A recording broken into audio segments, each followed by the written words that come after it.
What pops up for me is Outlaw. Your description of that in our guild Discord basically really made me want to roll a rogue just to play around on. Dreadblades, man. Because we were talking about that earlier today even. Yeah, so Assassination Rogue and Sub Rogue have had some pretty nice changes overall. Their class tree works pretty well. Having like Thistle Tea is great. Having multiple charges Shadow Step for Sub works really good. Having Echoing Reprimand is fun. I think that's a great ability. The Animate Charge combo point today is fucking fantastic. Keeping that is swell. Having access to Shadow Dance as anything it is in Sub as well, if you want it, which is going to be probably rare, is a really cool idea. Rogues feel like, in the same way they give poisons back to everyone in Shadowlands, rogues feel like rogues, no matter what spec they are, and that's good. Assassination's change from Vendetta to Deathmark is great.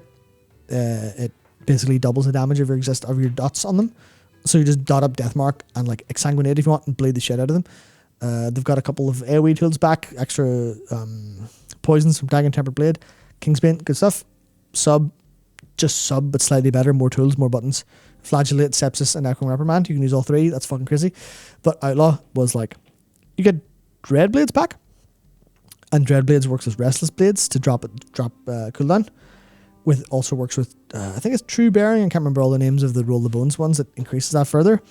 But you can also have 7 combo points because there's Deeper Stratagem is in the class tree and in the spec tree for Sub and Outlaw. 7 combo points. Dreadblades fills your combo points with every generator. So you Dreadblades, which fills your combo points, dispatch. Sinister Strike, dispatch. If it procs, Pistol Shot, dispatch. Sinister Strike, dispatch. Every dispatch spends 7 combo points and gives you between 7 and 10.5 seconds off the cooldown of all of your major abilities, including Dreadblades. So you have this like 1-2-1-2 of dumping 7 combo points all the time.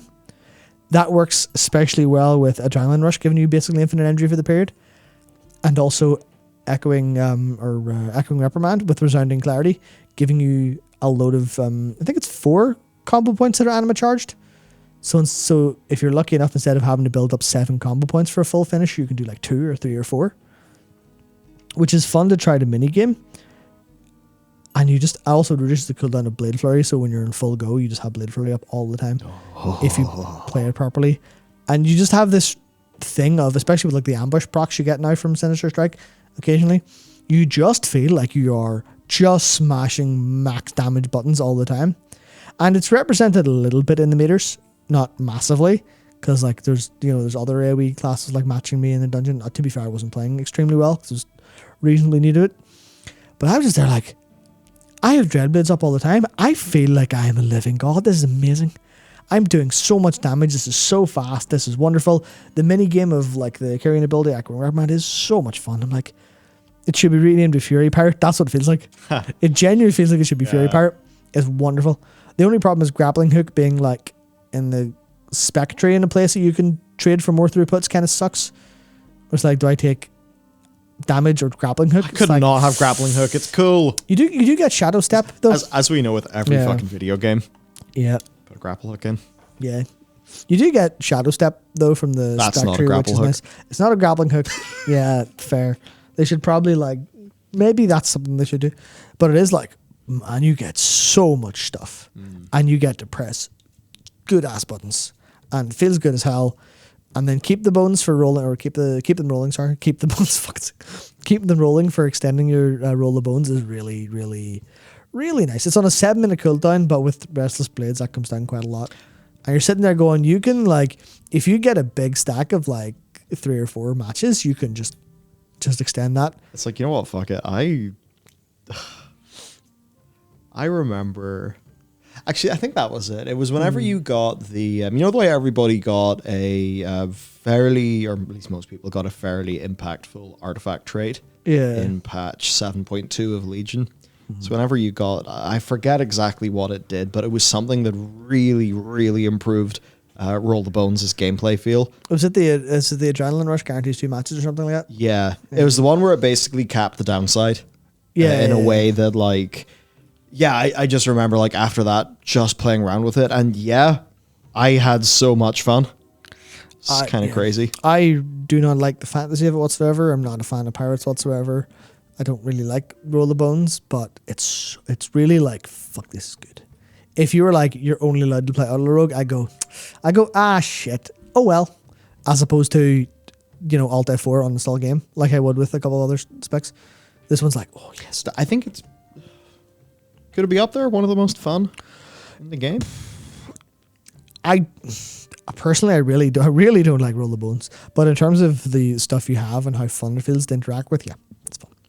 It's definitely good. Dreadblades being up like 30, it was like 35% uptime I had in like a dungeon, which was like obviously had some downtime. I was like, what the? And I also fucked up a couple times where I literally like, I remember one time before a boss, I hit Dreadblades in the pack before the boss because it was my first time in the Academy dungeon.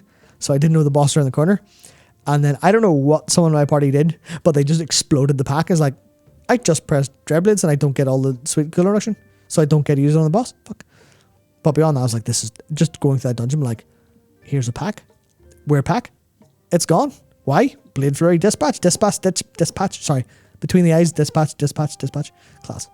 And it's It sounds boring, but the act of setting that up and seeing your bar filling up is class.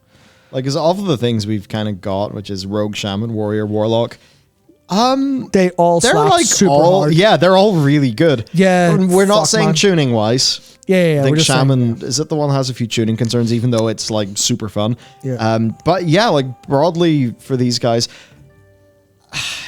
yeah, fuck. If you're going for pure DPS, you have really good options.